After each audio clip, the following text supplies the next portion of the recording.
Person eligible for nourishing therapy. હવે આપણે પહેલાં જોયું કે સંતર્પણ અને નરિસિંગ થેરાપી બૃહનન. તો હવે એનું થોડું ડિસ્ક્રિપ્શન છે કે કયા પર્સનને નરિસિંગ થેરાપી લેવી જોઈએ. તો શું તો કે ડ્યુરિંગ કોન્વલ્સેશન્સ પીરિયડ, એટલે કે જ્યારે વ્યક્તિ સ્વસ્થ હોય ત્યારે, અથવા તો કોઈ બીમારીમાંથી સ્વસ્થ થયો હોય ત્યારે એને નરિસિંગ થેરાપી લેવી જોઈએ. Become weak due to the treatment, અમુક ટ્રીટમેન્ટ કર્યા પછી વીક થયો હોય ત્યારે એને નરિસિંગ થેરાપી લેવી જોઈએ. કારણ કે નરિસિંગનું કામ જ શું છે કે બોડી ઇન્ક્રીઝ કરવી, સ્ટ્રેન્થ વધારવી. એટલે વીક થયેલો હોય એને લેવી. પછી જે આલ્કોહોલ લેતું હોય, પછી જે એક્સેસિવ કોપ્યુલેશન કરતું હોય અને જેને શોક હોય એ લોકોએ નરિસિંગ થેરાપી લેવી. પછી ભારદ્વય એટલે કેરિંગ હેવી લોડ્સ, જે લોકો વધારે વજનવાળું ઉચકે છે, જેમ કે કુલી, પછી વધારે ચાલતા હોય, ચેસ્ટમાં ઇન્જરી થઈ હોય તો આ લોકોને બી નરિસિંગ થેરાપી કરાવવી જોઈએ.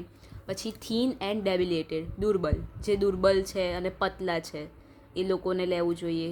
પછી જે લોકો વાતના ડિસઓર્ડરથી સફર કરે છે, પછી ગર્ભિણી એટલે કે પ્રેગ્નેન્ટ, પછી પોસ્ટનેટલ પીરિયડ એટલે કે જે સૂતિકા છે એને, પછી ચિલ્ડ્રન કે બાળને, વૃદ્ધને, એજ પીપલને, એન્ડ એવરીબડી ડ્યુરિંગ સમર. અને સમરમાં બધાએ લઈ શકાય કેમ કે સમરમાં આપણી સ્ટ્રેન્થ ઓછી હોય એટલા માટે. પછી જે લોકો daily use of mutton, milk, sugar, ઘી, શીર એટલે મિલ્ક, ક્ષીતા એટલે સુગર, સરપી એટલે ઘી, enema with unctuous substance, comfortable sleeping and sitting, massage, bath, inducing happiness etcetera give nourishment to the body. આ બધી વસ્તુઓ લેવાથી આપણને નરિશમેન્ટ મળે છે. શું તો કે મટન, મિલ્ક, સુગર, ઘી, પછી એનિમા કરાવવાથી અનક્યુટસ સબસ્ટેન્સથી, પછી સરખું સૂવું, બેસવું, મસાજ કરવી, નાહવું, એ બધું આપણને હેપીનેસ પ્રોવાઈડ કરે છે, જે આપણી બોડીને નરિશમેન્ટ આપે છે. તો આ યાદ રાખવાનું છે. એમાં શ્લોક નથી કરવાનો, પણ જેના આવા સંસ્કૃત વર્ડ યાદ રહેતા હોય એ રાખવાના, બાકી ડિસ્ક્રિપ્શન ચાલશે. પછી આવે છે કે advantage of nourishing therapy. Nourishing therapy કરવાથી આપણને શું મળશે તો કે આપણી સ્ટ્રેન્થ વધશે. Development of body takes place, આપણી બોડીનું ડેવલપમેન્ટ થશે. Those disease will be cure which require such therapy. એવા ડિસીઝ જે આ થેરાપી લેવાથી ક્યોર થતા હોય એ ક્યોર થશે. જેમ કે ડિસએપિયરન્સ ઓફ ધ ડિફેક્ટ્સ ઓફ ઇમેજિનેશન, જેને ક્ષય થઈ ગયો છે, બહુ આમ થાક લાગે છે, તો એ લોકો માટે આ સારું રહેશે.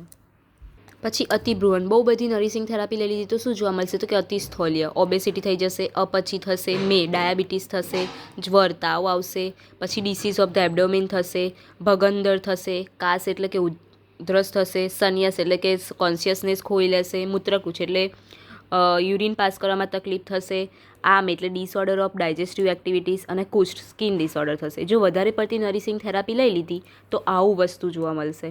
તો એના સંસ્કૃત વર્ડ સંસ્કૃતમાં જ લખવાના છે અને એનું પછી ઇંગ્લિશ મિનિંગ લખવાનો છે. શ્લોક નથી કરવાનો, ખાલી સંસ્કૃત વર્ડ લખવાના છે અને એનું ઇંગ્લિશ મિનિંગ. હવે ઓબેસિટી થઈ ગઈ તો એની ટ્રીટમેન્ટ શું તો કે એવું ફૂડ લેવાનું જે મેદ, અનિલ અને શ્લેષ્મા એટલે કે વાત, કફ અને મેદને નાશ કરે. જેમ કે હોર્સ ગ્રામ છે, સ્મોલ વેરાયટી ઓફ બેરલી, જુવાર છે, બ્લેક મિલેટ છે, એવું. પછી એવા ડ્રિંક જેમ કે અરિષ્ટ, હની પ્લસ વોટર, આમાં કયું યાદ રહેશે, હની પ્લસ વોટર, પછી વે અને બટર મિલ્ક, છાશ. પછી ડ્રગ જે શાર્પ, હોટ, ડ્રાય અને સેક્રિફાઈંગ હોય. પછી ટુ મચ વરી, ટેન્શન કરવાથી ઓબેસિટી દૂર થાય, એક્સેસિવ સેક્સ્યુઅલ ઇન્ટરકોર્સ કરવાથી, એક્સેસિવ એક્સરસાઇઝ કરવાથી, પ્યોરિફિકેટરી થેરાપી કરાવવાથી, અવોઇડન્સ ઓફ સ્લીપ હરખી ના કરીએ તો બી આપણું વેટ લોસ થાય, અને પાવડર મસાજ. પછી અહીંયા પાવડર ત્રિફલા, ગુડુચી, હરિતકીન, મુસ્તા, એમાંથી કોઈ બી પાવડરને હની સાથે લેવાનું કીધું છે. પછી રસાંજન, બૃહદ, પંચમૂલ, ગુગલુ એન્ડ શિલાજતી should be taken along with અગ્નિમન સ્વરસ. તો આ બધાને છે ને અગ્નિમન સ્વરસ સાથે લેવાનું. પછી ઇક્વલ પાર્ટ ઓફ, હવે અહીંયા જે આ 5 આપ્યા છે ને વિડંગ, સૂંઠી, યવક્ષાર, લોભાશ્મ, આમલકી, બેરલી, એ લોકોને હની સાથે લેવાનું ઇક્વલ ક્વોન્ટિટીમાં, તો ઓબેસિટી ક્યોર થાય. ગુરુ ગુડને ન્યુટ્રિયસ ફૂડ